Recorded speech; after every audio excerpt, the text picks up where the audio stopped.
My name is Michael Carlton. I'm a physician in Phoenix, Arizona, and I practice medicine, and primarily I practice in the field of addiction medicine. I take care of people who have alcohol and drug problems. When it comes to the idea of drinking responsibly, most people actually do a very good job of that. In fact, over half of the people who drink will never have problems with either abuse or alcohol dependence. But just about half of people who drink will at some point in their life meet criteria for alcohol abuse because they don't drink responsibly on every single occasion. Many people have gotten in the car after having just a couple too many drinks, knowing that they probably shouldn't be drinking, but thinking, oh, you know, I can make it home this time and I won't do it again. And usually they don't, but even doing that is an act of irresponsible drinking. One of the problems with the idea of responsible drinking, however, is that it's primarily promoted by the alcohol industry. Now, the alcohol industry, while they have a vested interest in making sure that people do drink responsibly, because the longer I live, if I'm a responsible drinker, the more I will buy over time, it turns out, however, that roughly 60% of the alcohol that's consumed in the United States is consumed by either people who are underage and should not be drinking, or people who are not drinking responsibly. People who are binge drinkers, people who are alcoholics. Alcohol is an addicting substance, but just because it can be addicting doesn't mean that it is addicting for everyone. If you are a responsible drinker and you have 1 or 2 drinks, and you do that 1 or 2 times a week or 1 or 2 times a month, you are never going to have a problem with addiction or abuse. On the other hand, when that 1 or 2 drinks a day, a couple times a month becomes every day, and then sooner potentially now becomes 3 or 4 or 6 or 8 drinks a day, that's when you can run into trouble. So as long as the frequency of drinking is limited and the amount of alcohol consumed does not exceed 1 or 2 drinks per day, you can do this for long periods of time and potentially forever without running into problems with either alcohol abuse or alcohol dependence. In fact, if you stay in that limit of 1 drink per day for women and no more than 2 drinks per day for men, there's actually medical data that says you potentially can actually decrease your risk of having a heart attack and decrease your risk of having a stroke. How do you define an alcoholic is a little bit messy. Now, as a physician, we actually have a book that's called the Diagnostic Statistical Manual, or DSM, that gives definitions for all behavioral conditions. That includes alcohol abuse and alcohol dependence. For alcohol dependence, I have to meet 3 of 7 criteria. One of those is I've developed tolerance. I used to get a reaction or some result when I had 2 drinks, and now I have to have 4 drinks to have that same reaction.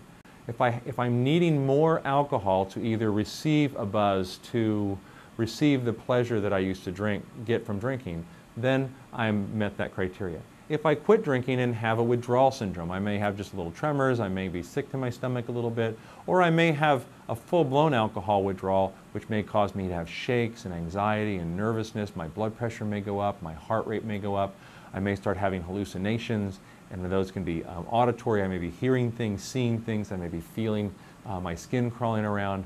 I may start getting anxious and nervous when I quit drinking. Alternatively, I may have seizures in its most severe form. I may have delirium tremens. Those are all signs of withdrawal. Very few people actually have the more serious signs, but lots of people get a little elevation in their blood pressure when they quit drinking, a little elevation in their heart rate. They may feel a little anxious, a little nervous, a little sick to their stomach. So if I'm having any withdrawal symptoms, that's another sign that I may be meeting the criteria for alcohol dependence. If I'm using, despite the fact that I'm having problems at work, so I'm leaving work early, I'm showing up to work late, my work performance is not going as well because I'm drinking, or because I'm thinking about where I'm going to go to drink, I'm thinking about what happened last night, or I may still be hungover, so my work performance is not as good. If my work is suffering because of my alcohol use, that's another criteria. The next criteria would be family concern. So I'm supposed to take my children to a soccer practice tonight, but instead I'm out at the bar. I'm supposed to be meeting my wife, but instead I'm out at the bar. Or my wife has decided or my husband has decided that because I'm drinking so much and I can't stop, that they're going to leave me. And despite that threat of loss of a spousal relationship, I can't quit drinking. That's a sign I have a significant problem. If my doctor comes and tells me that my liver enzymes are elevated, and very frequently I show up for a physical exam and we get kind of routine screening labs, including liver functions, and people come back and their liver enzymes are elevated. We talk about how much alcohol they've been drinking, and if that is a possibility, we need them to stop drinking. And if they can't stop drinking, despite the fact that they're now having some liver enzyme or some other medical conditions occurring because of this, then that's one more of the symptoms that it can occur. So if you meet any 3 of those criteria in a 1-year period, you meet criteria for alcohol. How do you know you're an alcoholic? Well, that's the most difficult question of all, because most people who are alcoholics don't understand that they're alcoholics. I don't think I have a drinking problem because I only drink a 1/5 of vodka a day. My brother, he's the one with the problem because he has 2/5 a day. Or he has a 1/5 a day and he had 2 DUIs. I've never gotten a DUI, so it must not be a problem. I don't drink and drive. I go home, I bring my 1/5 of vodka home, and I drink it at night. And I'm hurting no one, I'm there by myself, and so people think, hey, I'm not an alcoholic. Despite that, I am having to drink more. I may have withdrawals in the morning. This may have negative outcomes for my job, for my family, for my personal life, for my physical health.